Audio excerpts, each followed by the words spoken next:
So while our bubbles are drying out and kind of setting up, we're gonna go ahead and check on that chocolate bottle real quick. It's been sitting about half an hour now, and so it should be ready to pull out of our mold.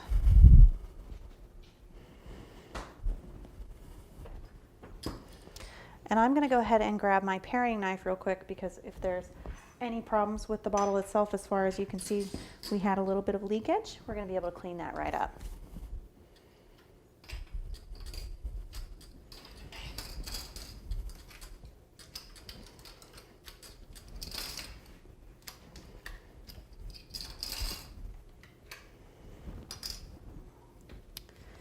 It should come right apart.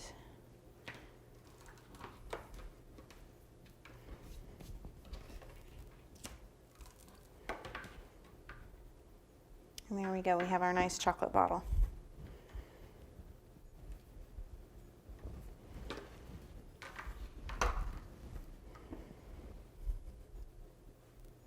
Now we're going to go ahead and try to clean up these seams.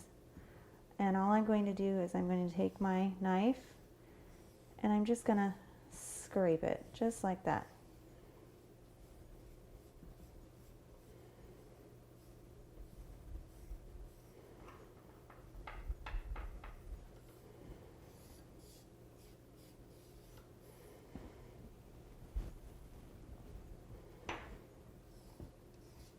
All right.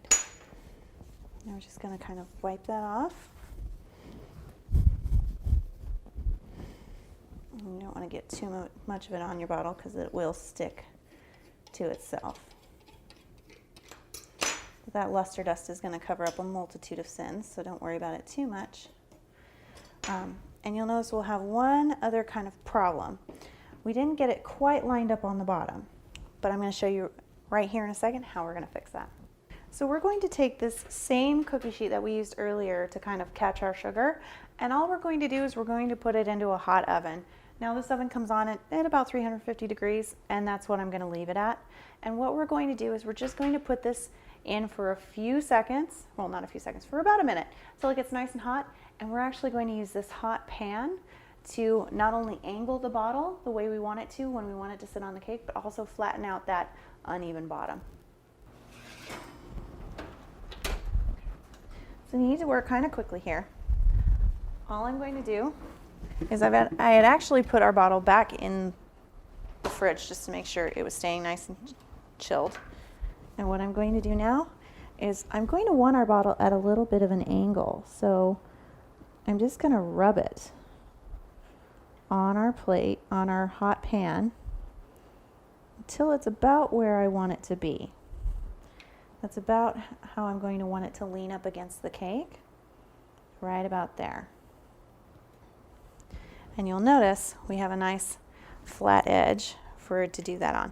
Now if you're worried about it not really being sturdy enough, you can melt it down a little more so you have a wider base for it to sit on. And that looks about right. And then actually what I'm going to do, you can see how that looks, so I'm going to turn it like this, and I'm going to put it back in my refrigerator.